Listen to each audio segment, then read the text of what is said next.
Hey everyone, welcome to Our Small Footprint. If you're new here, my name is Nyssa and I am a mum of 6 and I live with my husband off-grid in Australia on 20 acres of bush, and we share a bunch of different things here to do with our homesteading, our journey off-grid, our solar, our water, all that sort of stuff in snippets as we get it done, as well as food. I spend a lot of time in my kitchen with 6 kids who are homeschooled. We work from home as well. I shop every 6 weeks by bulk orders, so come along and join us if you are interested in any of that. Now today's video is a kitchen video. I'm a little behind. I think this is 2 days ago. I'm doing my intro late, as I do regularly if you've been around.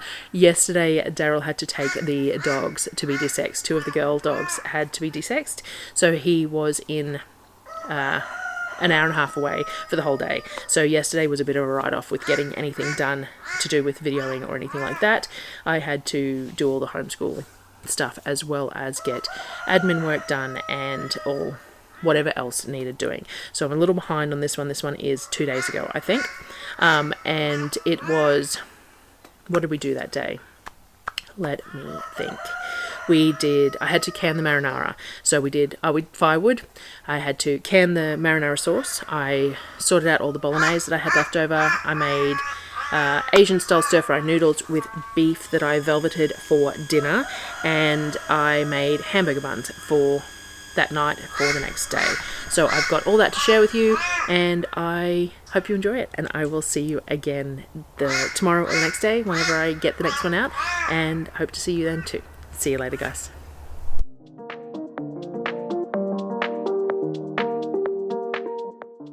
Once again, brunch or lunch was on the cards first, and we used that sourdough flatbread dough again. So this was, I think this was the last of it. No, actually I think I might have used the very end of it the next day. But again, this is the same sourdough flatbread that we've been using for the last couple of days, just storing it in the fridge in between uses, and it gets a little more slack each time you use it, a little less easy to handle, a little softer, a little stickier, but you just add a bit more flour and they end up more tortilla-like rather than like a fluffy flatbread. So we did that for breakfast, and all we did was we'd opened a bag of the T-bone steaks the night before, whenever it was, recently, and it had 4 steaks in it, and we ate a steak each for dinner. So for breakfast I made the flatbreads, but then I cut the last bits of steak off to the 2 T-bone bones, and I cooked that up to medium rare, and then once it was cooked I sliced them really thin and we had them with the flatbreads for breakfast. After that I had to bag up the bolognese while it was still cold. So this is the texture of the bolognese that we make, which is why I do the canned marinara sauces as well, because it's really thick by the time it chills with the barley and the mince in it. But we do this in 1.2 kilo lots, and then we freeze it in Ziploc bags to use throughout the next 6 to 8 weeks or however long it lasts. We had to do some wood today, and everyone always comments that they'd like to see more of our homesteading tasks as well as the kitchen tasks, and I always forget to film them. So I took my camera out today to show you some of our wood cutting. We cut down a few of the dead trees in this little spot here which we're clearing, which is near the chicken pen, because I'm going to set up a little bit of a garden type space there so that I can have table and chairs and that sort of thing, probably a little cover of some sort for shade. And it can be a little sort of a getaway spot. I'm going to plant some plants that deter insects because it's right near the chicken pen and things like that. Maybe some perennial flowers, and I don't know. I just thought it would be nice to have a little section that we can do that. And there was a whole bunch of dead trees, and we've got paths around this that we've created. So we cleared a bunch of the dead trees from here, and we use this chainsaw horse. It does have an attachment that you can like hook your chainsaw on and use it as a chainsaw horse, but we never found that particularly efficient, so we just use the horse itself now. We down a tree, cut it into lengths, and then I pick it up and hold it while Darryl cuts off sections of it, and we find that the easiest way to get through large quantities of wood in a short period of time. We are very lucky that we have 20 acres of bush, and there is a large quantity of dead trees on the block, so we don't have to cut anything live to let it age. We can just go out and grab a dead tree, cut it up, and use it all within the same time period, the same season. And there's a lot of fallen trees still that we're still collecting up and cutting as well, so we are lucky in that sense. We don't have to pay for firewood, we just have to go out the back and do the work ourselves. It would be really nice to have a side-by-side or a quad or something eventually, because we do all this by hand. So once we have cut it all, we then use wagons and wheelbarrows and go out and collect all of the wood and bring it in load by load by load. It is time consuming, but it's doable, so that's fine.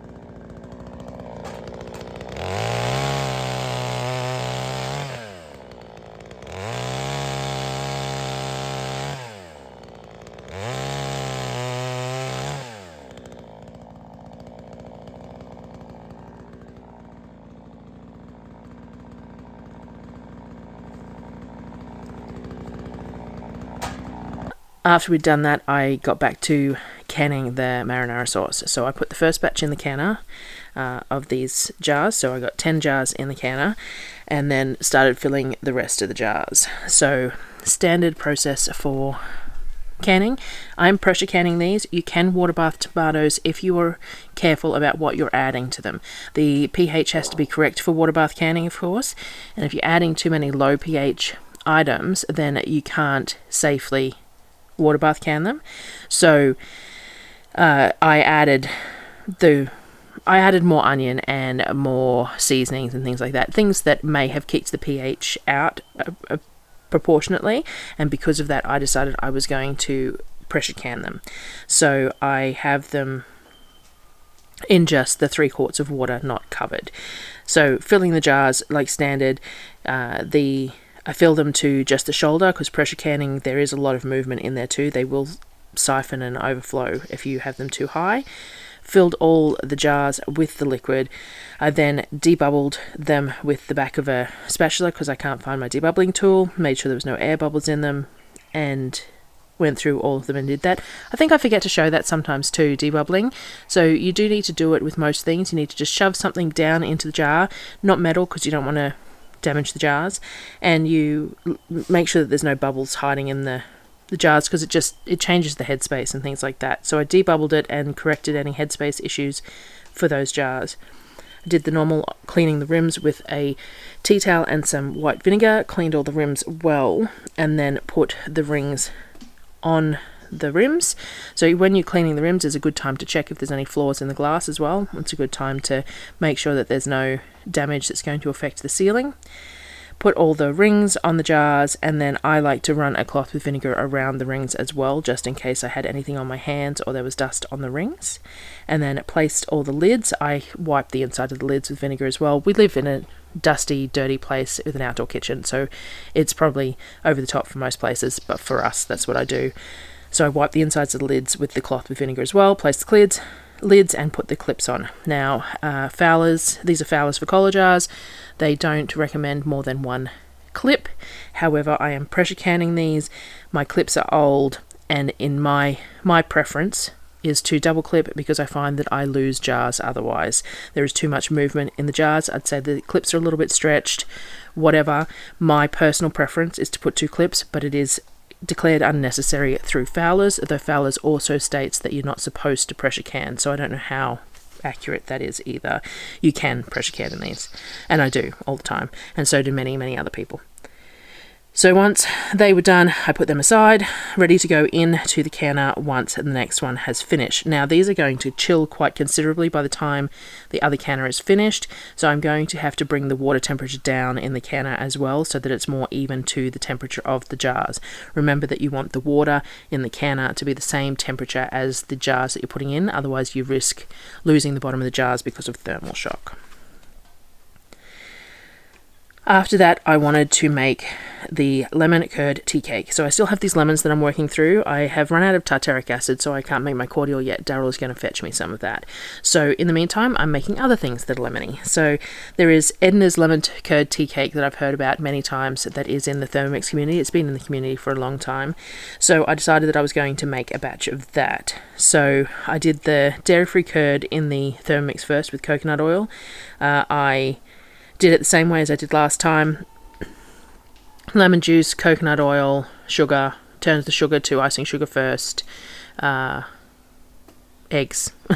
That's what goes in it. And the new Thermomix has a thicken mode, so all I did was hit thicken, and the sensors in the blades and the bowl, and that sense the viscosity of the liquid and the temperature, so I don't have to set a time or anything else. It just all does it itself, and when it's ready it chimes at me and it's all done. So I just threw it all in, hit the button. Once it was done, I put it into a bowl to put aside. So I scraped out the bowl well, but I didn't wash it, and put all the curd that I had made aside, ready to go. Once I had done that, I put all the ingredients for the cake into the bowl. So this is a basic cake, and it's a little bit more like almost a lighter shortbread slice, I suppose, from once I tasted it. It's very nice. I doubled the cake ingredients, but I didn't double the sugar because that seems like an excessive amount of sugar, so especially with the curd as well. So I doubled the cake ingredients, but I left the sugar as normal and mixed it all up in the Thermomix as well, which means it was picking up any leftover lemon that was in the Thermomix as well, which would taste really nice. And I decided I was going to put it in a slice tray because I like to be able to slice things into squares. It's easier to share it with kids evenly, like they don't bitch about the fact that a slice is different size to another slice. But it wasn't enough, so I started putting it in the tray and realised that it wasn't going to fit in that tray, so I grabbed a round one instead, and I put half the batter in the tray, flattened it all out so that it covered the base. Once it was all flattened in the bottom of that tray, I then poured all the lemon curd over it. Now I did double the lemon curd as well, and Darryl has said that it was a little bit more lemony than he would like, so perhaps doubling that lemon curd was unnecessary, but I really liked it, so I would probably do it again. So once you put the lemon curd over the top of it, you then crumble the other half of the cake dough over the top. So you just sprinkle it over and spread it out over the top of the tray. It doesn't need to cover all the spots because the lemon curd's there anyway, and it ends up a bit like a crumble topping. It definitely is less of a cake dough and more of a biscuit dough or something, I suppose. As I said, sort of like a slightly fluffy shortbread type thing. So you crumble it over the top and then you put it in to bake. So it goes into my barbecue because that's what I'm using to bake at the moment.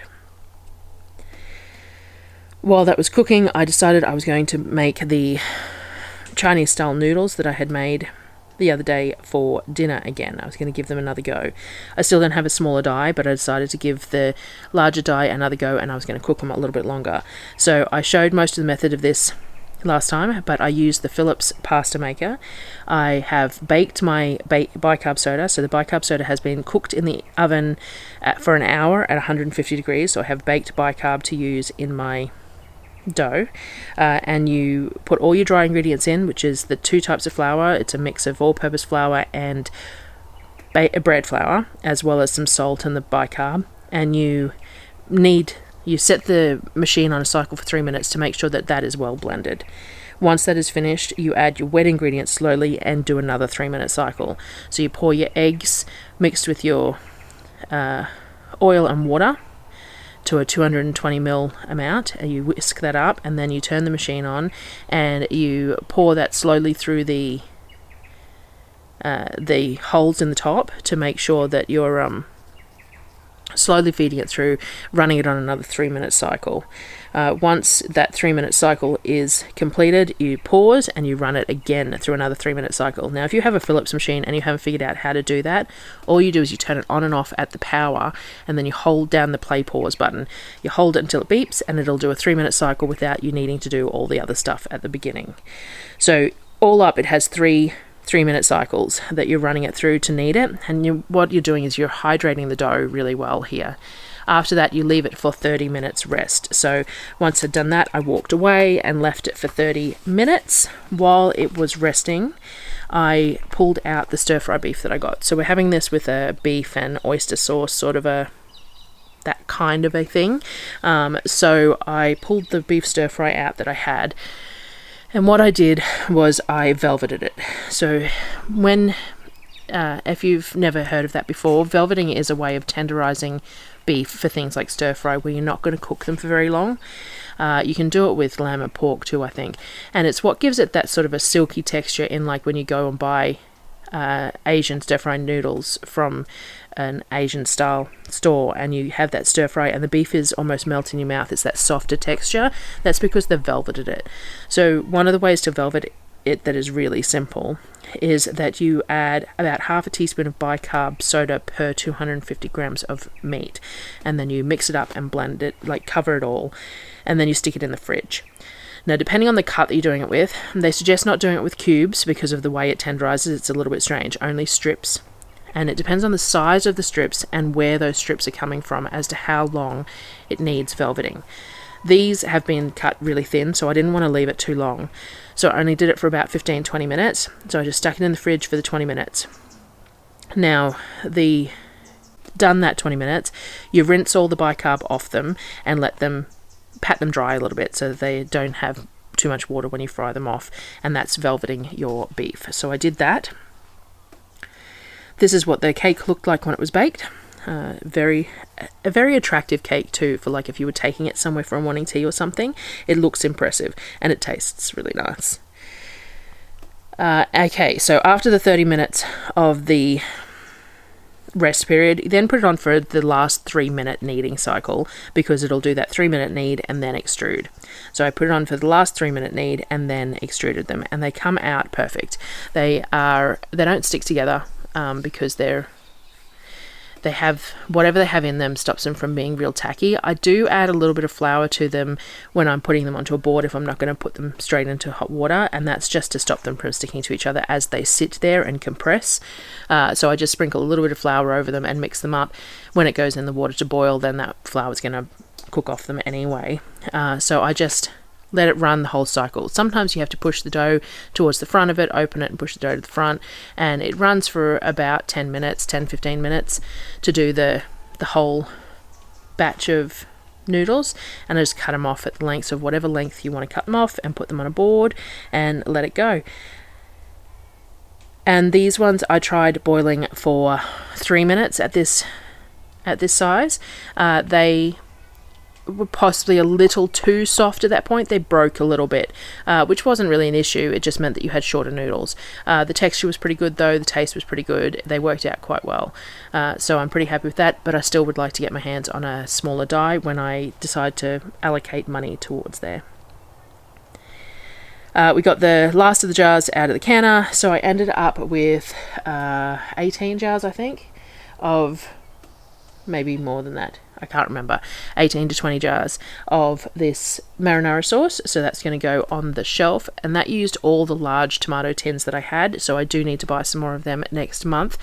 They're good to have on hand, but it means that I can make more of this as well if I need to, depending on how many jars of this we need per batch of bolognese, because that bolognese was very thick. And this is the stir fry once it was all cooked up. So we do it very easily. I don't mix up a stir fry sauce beforehand. I don't do anything particularly fancy. I basically just use flavors to taste with a little bit of the water from the noodles being boiled. So I throw the noodles in straight from the pot. I don't drain them, and that way I'm using some of the water from some of the starchy water, and we use oyster sauce and sweet soy sauce, or kavik, however it's pronounced, ABC sauce, a bit of plain soy sauce if needed, a little bit of acid if it's needed, like a little bit of shushing wine or something like that if it's required, depending on the flavor, salt, garlic, that sort of thing.